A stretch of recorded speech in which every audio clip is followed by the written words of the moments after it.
Assalamualaikum warahmatullahi wabarakatuh. Shalom, Om Swastiastu, Namo Buddhaya, salam kebajikan. Kami dari kelompok 7 akan mempresentasikan hasil kerja kelompok kami tentang materi manajemen risiko. Pertama-tama sebelum itu izinkan saya memperkenalkan anggota kelompok kami. Yang pertama adalah Rizwan, yang kedua Hasrul, yang ketiga Muhammad Yusuf, yang keempat Alif Safran, dan yang kelima saya sendiri yaitu Reskianto Punda. Selamat menyaksikan. Pengertian risiko.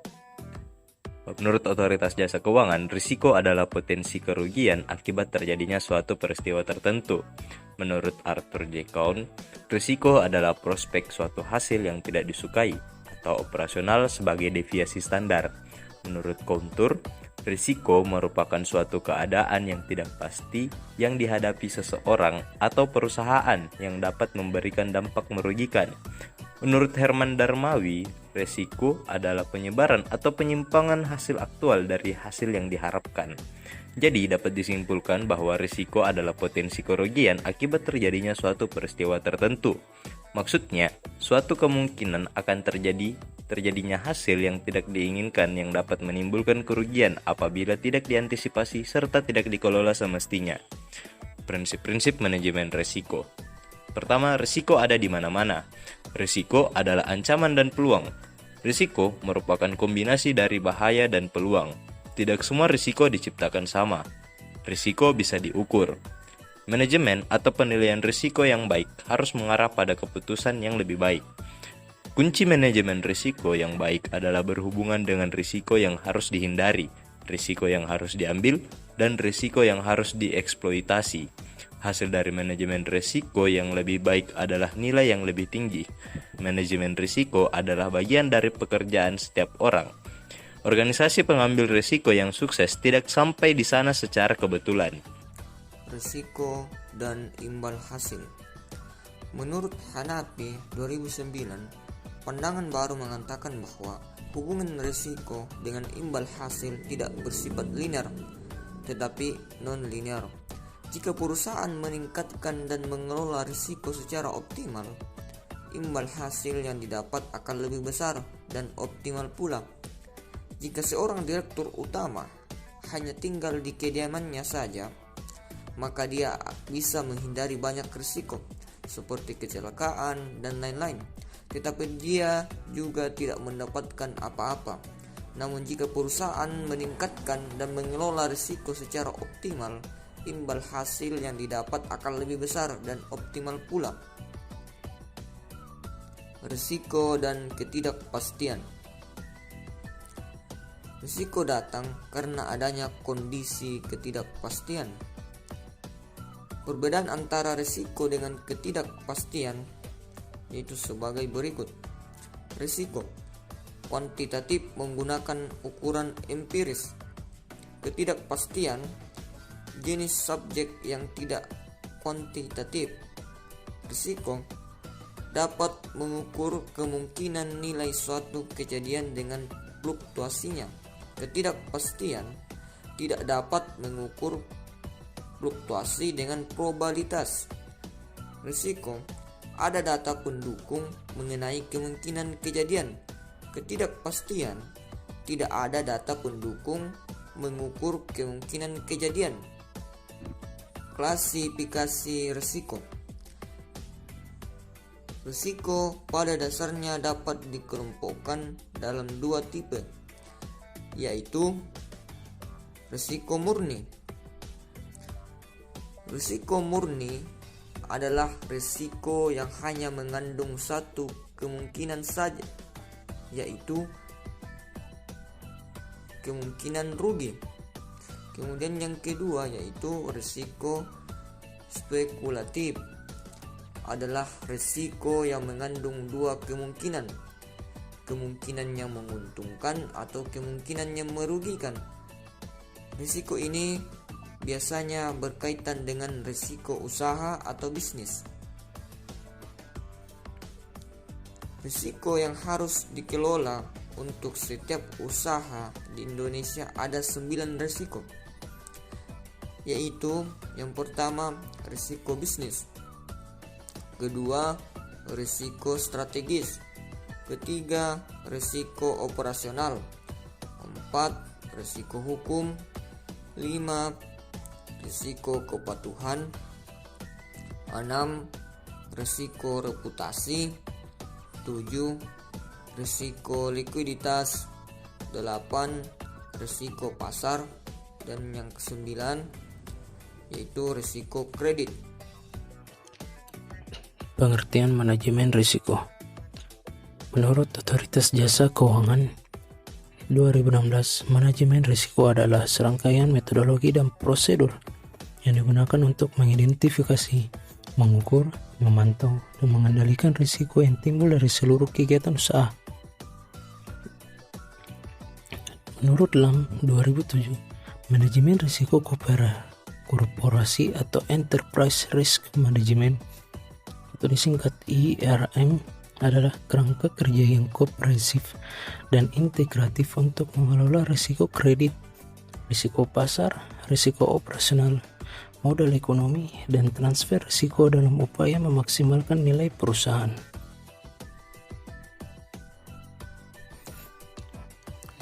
Manfaat manajemen risiko. Pengintegrasian organisasi risiko. Berikutnya pengintegrasian strategi transfer risiko. Yang terakhir, pengintegrasian manajemen risiko ke dalam proses bisnis perusahaan. Kerangka Enterprise Risk Management. Pertama, corporate governance, yaitu mengembangkan manajemen risiko atas ke bawah. Berikutnya manajemen lini, yaitu penyelarasan strategi bisnis. Berikutnya manajemen portofolio, yaitu berpikir dan bertindak seperti fund manager. Berikutnya transfer risiko, yaitu memindahkan risiko yang terkonsentrasi dan tidak efisien. Dan terakhir analisis risiko, yaitu mengembangkan piranti analisis canggih. Proses manajemen risiko. Menurut Satgrove 2005, ada 4 tahapan dalam manajemen risiko. Pertama adalah sadar akan risiko atau risk awareness, menilai atau assess, menangani atau treat, dan terakhir monitor. Awal dari proses manajemen risiko adalah pimpinan korporasi harus memiliki kesadaran akan risiko dan memahami sepenuhnya bahwa risiko ini harus dikelola dengan baik. Identifikasi manajemen risiko. Proses identifikasi risiko perusahaan dilakukan dengan menganalisis seluruh sumber risiko yang paling kurang dilakukan terhadap risiko produk dan aktivitas perusahaan, serta memastikan bahwa risiko dari produk dan aktivitas baru telah melalui proses manajemen risiko yang layak sebelum diperkenalkan atau dijalankan. Pengukuran risiko. Peter Drucker, seorang guru manajemen, menyebutkan bahwa pengukuran adalah elemen dasar keempat dari pekerjaan seorang manajer. Saking pentingnya pengukuran risiko, Hubbard 2009 mengatakan bahwa masalah terbesar dari manajemen risiko adalah hampir tidak ada metode yang teruji dengan bukti yang dapat divertifikasi dan digunakan dalam pengujian dan mitigasi risiko, khususnya untuk software methods. Sistem pengukuran risiko perusahaan digunakan untuk mengukur eksposur risiko perusahaan sebagai acuan untuk melakukan pengendalian, pemantauan dan pengendalian risiko. Prosedur pemantauan harus mencakup pemantauan terhadap besarnya eksposur risiko, toleransi risiko, kepatuhan limit internal, dan hasil testing. Pemantauan dapat dilakukan baik oleh unit pelaksana maupun oleh satupun kerja manajemen risiko. Perusahaan harus memiliki sistem pengendalian risiko yang memadai dengan mengacu pada kebijakan dan prosedur yang telah ditetapkan. Proses pengendalian risiko yang ditetapkan perusahaan harus disesuaikan eksposur risiko maupun tingkat risiko yang akan diambil dan toleransi risiko. Dalam pelaksanaan proses dan sistem manajemen risiko yang efektif dalam dunia usaha, dibutuhkan organisasi dan fungsi yang jelas. Maka dibentuk Komite Manajemen Risiko atau KMR dan Satuan Kerja Manajemen Risiko atau SKMR. Yang pertama, Komite Manajemen Risiko. Sesuai dengan Regulasi Otoritas Jasa Keuangan tahun 2016, Komite Manajemen Risiko harus bersifat non-struktural. Komite Manajemen Risiko setidaknya terdiri atas mayoritas anggota direksi dan pejabat eksekutif terkait, di mana mayoritas anggota direksi memiliki wewenang dalam suatu pengambilan keputusan, lalu dibantu pejabat eksekutif terkait. Sifat keanggotaan Komite Manajemen Risiko dapat berupa keanggotaan tetap atau tidak tetap, sesuai dengan kebutuhan. Anggota tetap adalah direksi dan pejabat eksekutif yang ditunjuk direktur utama untuk melaksanakan wewenang dan tanggung jawab secara permanen untuk jangka waktu tertentu, seperti direktur yang membawakan fungsi kepatuhan dan direktur yang membawakan fungsi manajemen risiko. Sedangkan anggota tidak tetap adalah direksi dan pejabat eksekutif yang terkait dengan topik yang dibahas dan direkomendasikan dalam Komite Manajemen Risiko, seperti Kepala Divisi Treasury untuk topik pengelolaan, eksposur, suku bunga, dan nilai tukar. Adapun wewenang dan tanggung jawab Komite Manajemen Risiko terdiri atas: yang pertama, penyusunan kebijakan, strategi, dan pedoman penerapan manajemen risiko. Yang kedua, perbaikan atau penyempurnaan pelaksanaan manajemen risiko berdasarkan hasil evaluasi pelaksanaan manajemen risiko. Yang ketiga, penetapan hal-hal yang terkait dengan keputusan bisnis yang tidak sesuai dengan prosedur normal.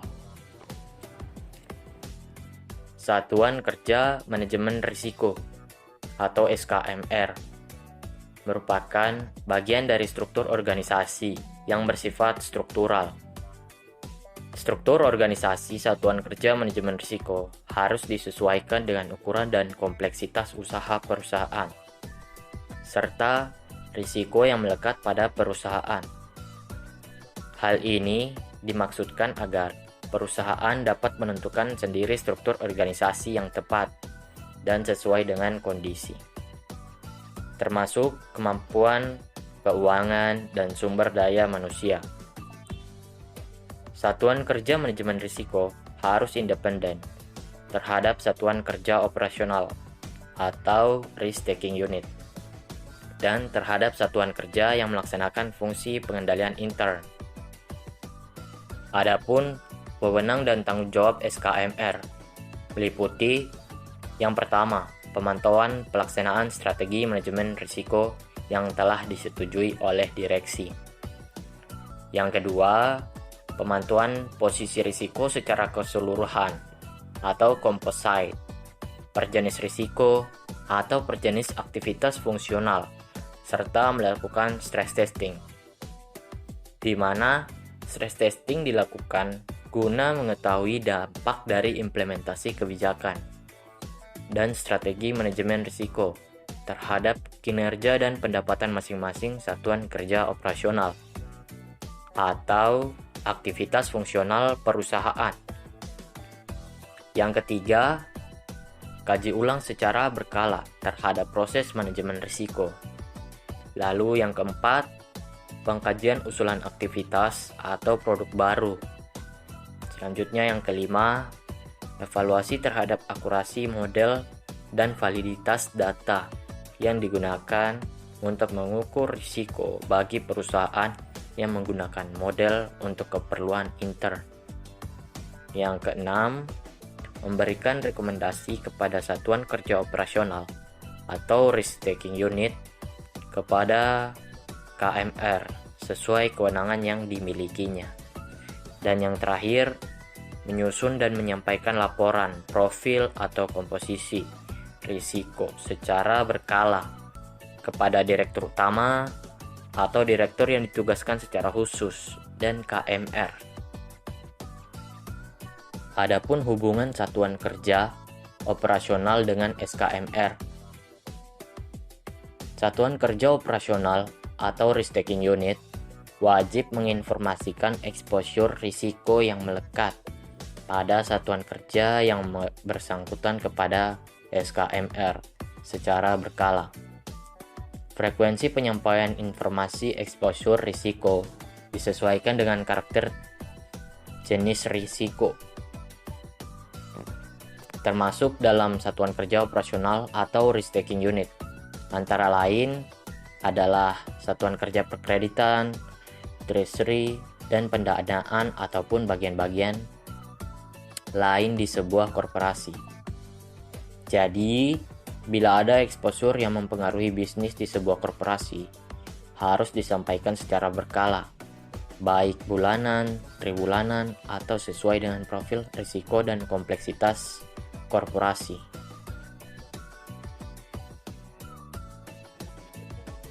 Maka dari itu dapat kami simpulkan bahwasannya karena risiko merupakan bagian tak terpisahkan dari kehidupan, apalagi dalam bisnis, maka mempelajari manajemen risiko sangatlah penting agar dapat meminimalisir kerugian, bahkan mampu menghindari kebangkrutan.